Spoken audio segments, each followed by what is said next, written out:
We all think of Black Mirror as this scary warning about the future, right? But what if I told you its most important lesson is, well, it's actually 2,400 years old? Yeah, the show's DNA isn't just sci-fi, it's straight-up ancient philosophy. You know that moment. You've just finished an episode. The credits start to roll, the screen goes dark, and bam! There you are, staring at your own reflection. It's unsettling, isn't it? It hits a little too close to home. And that moment, that is the entire point of the show. Seriously, it's not just some clever title, it's the whole mission. But here's where it gets really interesting. Because this whole idea, it wasn't invented by Charlie Brooker. Nope, he just gave it a shiny new high-tech skin. The original idea, it comes from Plato. Okay, so this is the absolute key to unlocking the whole thing. The Black Mirror of the show? It's basically our generation's version of Plato's cave. What Plato called shadows dancing on a cave wall, well, for us, that's our curated social media feeds.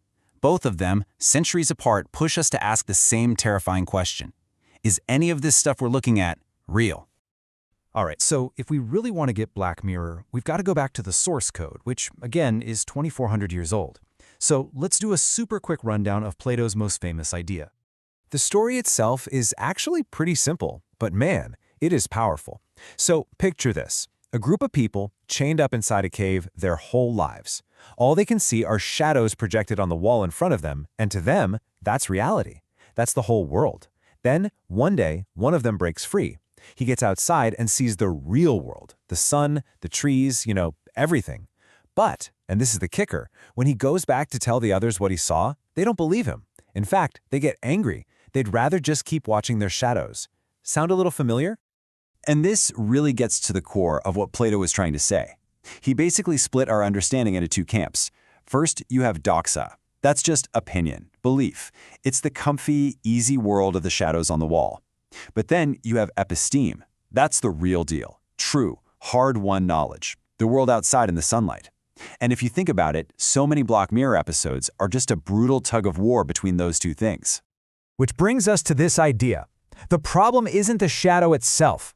The problem is believing that it's the real thing. You see? The tech, the screen, your feed, they're not the actual villains here. The real danger is when we just blindly accept that the edited, curated, manipulated shadows we're shown are the whole story. Okay, so theory's great, but where do we actually see Plato's cave in the show? Let's dig into a couple of episodes that are just perfect modern-day versions of this ancient story. All right, first up, Nosedive. You know the one, where your social media score is literally your life. This might be the most on-the-nose translation of Plato's cave for the Instagram generation.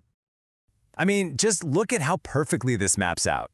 The cave, it's the whole society, totally obsessed with ratings.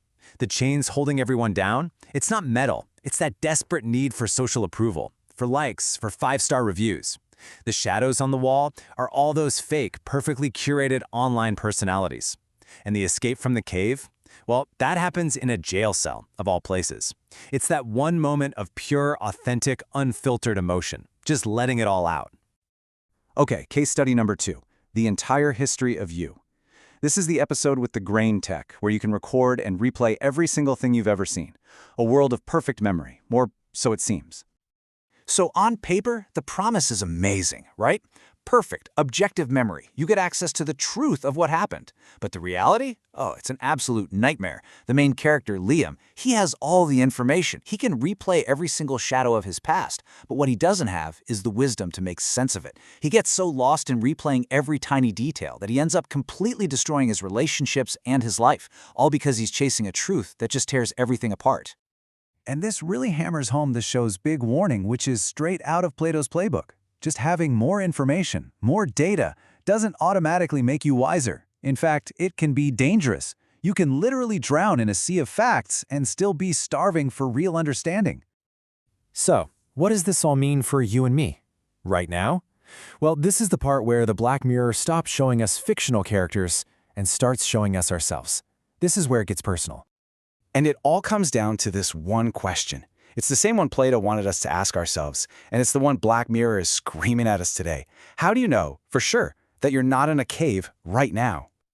Let's do a quick personal cave test and really think about this. Is your social feed reality, Or is it just a collection of carefully selected shadows? Are the opinions you hold really your own, or are they just echoes of what's gone viral this week? And when you're online, are you being a passive consumer, just watching the shadows go by? Or are you actively questioning things, trying to step outside? Now, it's really easy to watch the show and just walk away thinking, okay, so technology is bad. But honestly, that's the shallow take. The show's message is way more nuanced than that. Here's what it's really saying.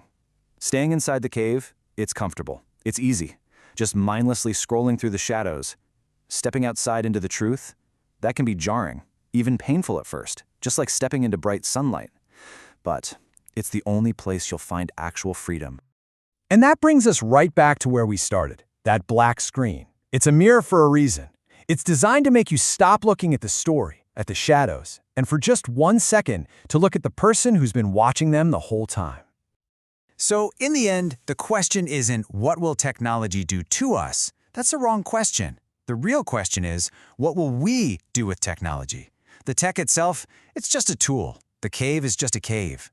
The choice, to keep staring at the wall or to turn around and look for a way out, that choice has always been and will always be up to us.